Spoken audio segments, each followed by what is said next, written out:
नतीजों के बाद एक बड़ी जानकारी जो इस वक्त सबसे ज्यादा चर्चा के केंद्र में है वो ये कि आखिर कांग्रेस पार्टी की इतनी जबरदस्त जीत की वजह क्या है, वो कौन सी वजह रही है जिसकी वजह से कांग्रेस ने ये बड़ा किला फतेह कर लिया है। इसके लिए मैं आपको कुछ डेटा दिखाना चाहती हूँ, कुछ जानकारियां दिखाना चाहती हूँ, जिसमें सबसे पहले कर्नाटक में कांग्रेस की जीत की वजह करप्शन को मुद्दा बनाने में कामयाब, मतलब जय बजरंगबली तोड़ भ्रष्टाचार की नली। खड़गे का ये बयान कहा जा रहा है कि जबरदस्त काम कर गया है कर्नाटक में, और सिद्धारमैया की लोकप्रियता, डीके शिव कुमार की रणनीति, ये भी एक बड़ा फैक्टर रहा। खड़गे को राष्ट्रीय अध्यक्ष बनाने से दलित वोट शेयर बढ़ गया, ये बात कही जा रही है। कर्नाटक के नतीजों में खड़गे को राष्ट्रीय अध्यक्ष बनाने से वोट शेयर न सिर्फ बढ़ा बल्कि खड़गे के जो स्टेटमेंट्स हैं वो बहुत ही ज्यादा कर्नाटक में बीजेपी के खिलाफ अग्रेसिव थे।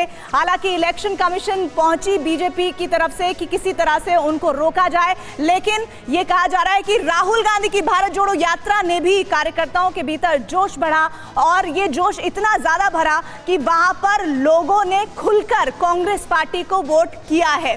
तो राहुल गांधी की भारत जोड़ो यात्रा एक बहुत बड़ा फैक्टर्स एक्सपर्ट्स भी मान रहे हैं। बिल्कुल, लेकिन प्रीति, जिस तरीके का जोश भारत जोड़ो यात्रा के दौरान था वो आज कांग्रेस के दफ्तर के बाहर भी नजर आ रहा है और कार्यकर्ताओं में वही खुशी नजर आ रही है। शिवांग हमारे सहयोगी, रजनीश हमारे सहयोगी इस वक्त हमारे साथ जुड़े हुए हैं, और मैं शिवांग आपके पास आना चाहूंगी, कब होगा इंतजार खत्म, कब आएंगे राहुल गांधी?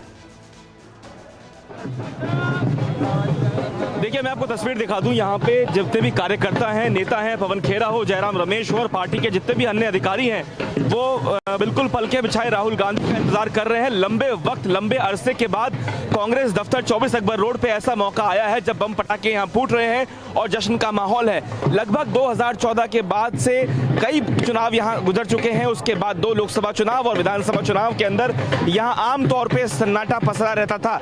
हिमाचल की बात अगर छोड़ दें, इसके अलावा जितने भी चुनाव हुए हमेशा यहाँ सन्नाटा पसरा हुआ था। लेकिन अब आप तस्वीर देखिए कि जगह जगह जो है वो ढोल नगाड़े बज रहे हैं, और जितने कार्यकर्ता हैं, न केवल दिल्ली से बल्कि देश भर से वो यहाँ पहुंचे हैं झंडा लेके। उन झंडों पे तो तस्वीर है वो राहुल गांधी की है, तो सीधे तौर पे ये कहा जा सकता है कि जो सेहरा है वो राहुल गांधी के सर पे बंध रहा है। मैं आपको पूरा दृश्य दिखाऊं, यहाँ पे ये कांग्रेस का दफ्तर है 24 अकबर रोड, चारों तरफ जहां भी नजर जाती है वहां कार्यकर्ता आपको नजर आ रहे हैं। और ये देखिए, जो कर्नाटक में बजरंगबली और जिस गधे की बात की गई वो भी यहाँ पे है। ये बताइए कि ये तस्वीर लेके क्यों आए आप हनुमान जी की? सर, मेरा नाम अनवर मिर्जा है, भाईचारे को लेकर आए हैं। कांग्रेस पार्टी भाईचारे को लेकर चलती है, मोदी जी काटना चाहते हैं, कांग्रेस बचाना चाहती है। मेरा नाम अनवर मिर्जा है। अली और बजरंगबली मिलके अब काम करेंगे।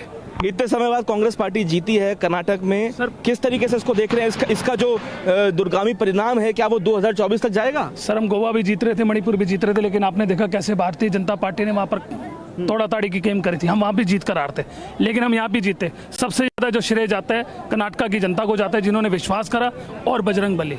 तो ये आप देख सकते हैं किस तरीके से कार्यकर्ता देश भर से यहाँ पे पहुंचे हैं। चारों तरफ लोगों के हाथों में झंडे हैं, वो राहुल गांधी का बेसब्री से इंतजार कर रहे हैं। और ठीक 24 अकबर रोड के बगल वाला जो घर है वो 10 जनपद है जहां सोनिया गांधी रहती हैं।